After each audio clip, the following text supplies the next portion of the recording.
Om Sri Sai Ram, Sri Sai Satcharita, written by Hemadpantji and translated by Gunaji. Chapter 20. Dasaganu's problem solved by Kaka's maid servant. In this chapter, Hemadpant describes how Dasaganu's problem was solved by Kaka Sahib Dikshit's maid servant. Sai, the Lord, was originally formless. He assumed a form for the sake of bhaktas. With the help of the actress Maya, he played the part of the actor in the big drama of the universe. Let us remember and visualize Shri Sai. Let us go to Shirdi and see carefully the programs after the noon Arati. After the Arati ceremony was over, Sai used to come out of the masjid and standing on its edge, distribute udi to the devotees with very kind and loving looks. The bhaktas also got up with equal fervor, clasped his feet and standing and staring at him, enjoyed the shower of udi. Baba passed a handful of udi into the palms of the devotees and marked their foreheads with udi with his fingers. The love he bore for them in his heart was boundless. Then he addressed the bhaktas as follows: O Bhau, go to take your lunch. You Anna, go to your lodgings. You Bapu, enjoy your dishes. In this way, he accosted each and every devotee and sent them home. Even now you can enjoy those sights if you bring into play your imagination. You can visualize and enjoy them. Now bringing Sai before our mental vision, let us meditate on him from his feet upwards to his face and prostrating before him humbly, lovingly and respectfully revert to the story of this chapter.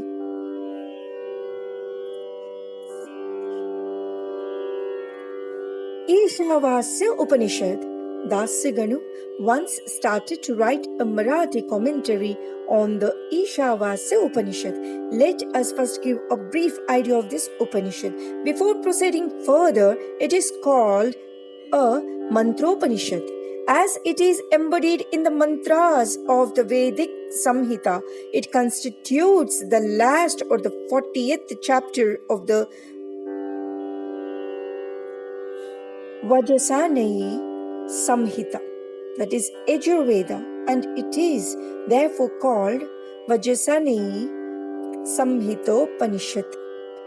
Being embodied in Vedic Samhitas, this is regarded as superior to all other Upanishads which occur in the Brahmanas and Aranyakas, that is exemplary treatises on mantras and rituals. Now only this, other Upanishads are considered to be commentaries on the truths mentioned briefly in the Ishavasya Upanishad. For instance, the biggest of the Upanishads, that is the Brihadaranyaka Upanishad, is considered by Pandit Satvelkar to be a running commentary on the Ishavasya Upanishad. Professor R.D. Ranade says the Ishopanishad is quite a small Upanishad, and yet it contains many hints which show an extraordinary piercing insight. Within this short compass of 18 verses, it gives a valuable mystical description of the Atman. A description of the ideal says, who stands unruffled in the minds of temptations and sorrows, and adumbration of the doctrine of Karma Yoga as later formulated, and finally a reconciliation of the claims of knowledge and works. The most valuable ideas that lies at the root of the Upanishad is that of a logical synthesis between the two opposites of knowledge and work, which are both required according to the Upanishad to be annulled in a higher synthesis. That is written in the page 24 of the constructive survey of the Upanishad philosophy. In another place, he says that the poetry of the Ishopanishad is a commixture of moral, mystical, and metaphysical. It is there in page 41. From the brief description given above about this Upanishad, anyone can see how difficult it is to translate this Upanishad in a vernacular language and brief out its exact meaning. Dasaganu translated it in Marathi OV meter, verse by verse. But as he did not comprehend the gist or essence of the Upanishad, he was not satisfied with his performance. He therefore consulted some learned men regarding his doubts and difficulties and discussed with them at great length. They did not solve them, nor did they give him any rational and satisfactory explanation. So Dasaganu was a little restless over this matter. Sadhguru only competent and qualified to explain. As we have seen, this Upanishad is the quintessence of the Vedas. It is the science of self-realization. It is the scythe or weapon which can render the bondage of life and death and make us free. Therefore, he thought that he who has himself attained self-realization can only give him the true or correct interpretation of the Upanishad. When nobody could satisfy Dasaganu, he resolved to consult Sai Baba about this. When he got an opportunity to go to Shirdi, he saw Sai Baba, prostrated himself before him, and mentioned his difficulties about the Ishavasya Upanishad and requested him to give the correct solution. Sai Baba blessed him and said, "You need not be anxious, there is no difficulty about the matter.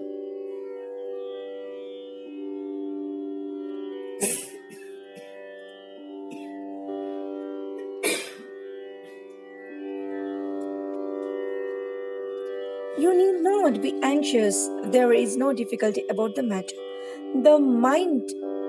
The maid servant of Kaka, that is Kaka Sahib Dikshit, will solve your doubts at Vilepale on your way home."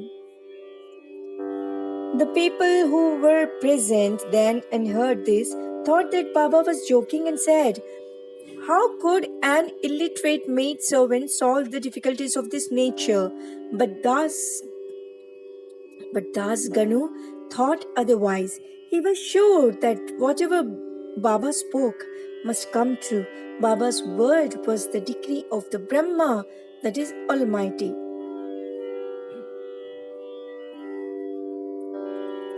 Kaka's maid servant, on fully believing in Baba's words, he left Shirdi and came to Vilepale, that is a suburb of Bombay, and stayed with Kaka Sahib Dikshit. There the next day, when Dasaganu was enjoying his morning nap, that is, some say, when he was engaged in worship, he heard a poor girl singing a beautiful song in clear and melodious tones. The subject matter of the song was a crimson-colored sari. How nice it was, how fine was its embroidery.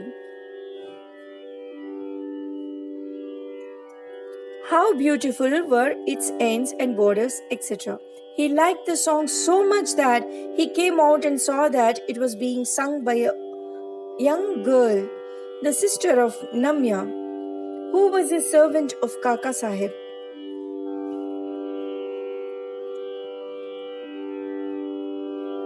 The girl was cleaning vessels and had only a torn rag on her person. On seeing her impoverished condition and her jovial temperament, Das Siganu felt pity for her, and when Rao Bahadur M.V. Pradhan next day gave him a pair of dhotas, he requested him to give a sari to the poor little girl also. Rao Bahadur bought a good chedi, that is, small sari, and presented it to her. Like a starving person getting luckily good dishes to eat, her joy knew no bounds. Next day she wore the new sari, and out of great joy and merriment, world danced round and played fugadi with other girls and excelled them all. The day following, she kept the new sari in her box at home and came with the old and torn rags, but she looked as merry as she did the previous day. On seeing this, Das Ganu's pity was transferred into admiration.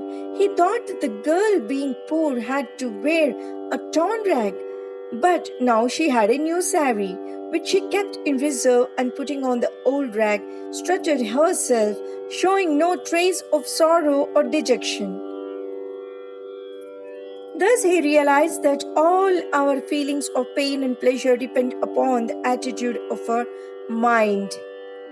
On thinking deeply over this incident, he realized that man ought to enjoy whatever God has bestowed on him in the firm conviction that he besets everything from behind and before and on all sides, and that whatever is bestowed on him by God must be for his good.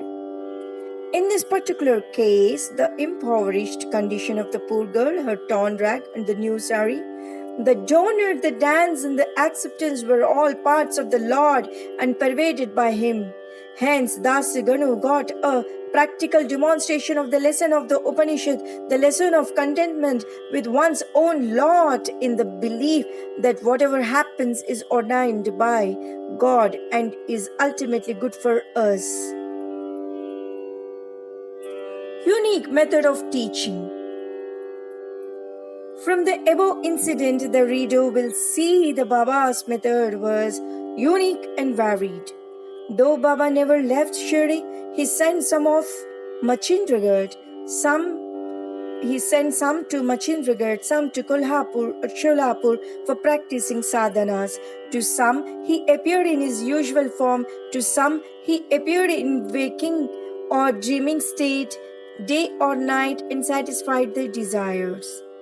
It is impossible to describe all the methods that Baba used in imparting instructions to his bhaktas. In this particular case, he sent Das Ganu to Vilepale, where he got his problem solved through the maidservant. To those who say that it was not necessary to send Das Ganu outside and that Baba could have personally taught him, we say that Baba followed the right or best course, or how else could Das Ganu would have learnt a great lesson that the poor maidservant and her sari were pervaded by the Lord. Now we close the chapter with another beautiful extract about this Upanishad. The ethics of the Ishavasya Upanishad. One of the main features of the Ishavasya Upanishad is the ethical evidence it offers, and it is interesting to note that the ethics of the Upanishad are definitely based upon the metaphysical position advanced in it. The very opening words of the Upanishad tell us that God pervades everything. As a corollary from this metaphysical position, the ethical advice it offers is that a man ought to enjoy whatever God bestows on him in the firm belief that as he pervades everything, whatever is bestowed on him by God must be good. It follows naturally that the Upanishad should forbid us from coveting another man's property. In fact, we are fittingly taught here a lesson of contentment with one's own lot in the belief that whatever happens, it is divinely ordained and it is hence good for us. Another moral advice is that man must spend his lifetime always in doing action, especially the karmas enjoyed in the Shastras, in a mood of believing resignation to his will. Inactivity, according to this Upanishad, would be the canker of the soul. It is only when a man spends his lifetime on doing actions in this manner that he can hope to attain the ideal of nishkarmya. Finally, the text goes on to say that a man who sees all beings in the self and sees the self as existing in all beings, in fact, for whom all beings and everything that exists have become the self, how can such a man suffer infatuation? What ground would such a man have for grief? Loathfulness, infatuation, and grief verily proceed from our not being able to see the Atman in all things. But a man who realizes the oneness of all things, for whom everything has become the self, must ipso facto cease to be affected by the common foibles of humanity. It's written in page 167, 169 to 170 of the creative period by Messrs. Belwalkar and Ranade. Bo to Shri Sai, peace be to all. Om Shri Sai Ram.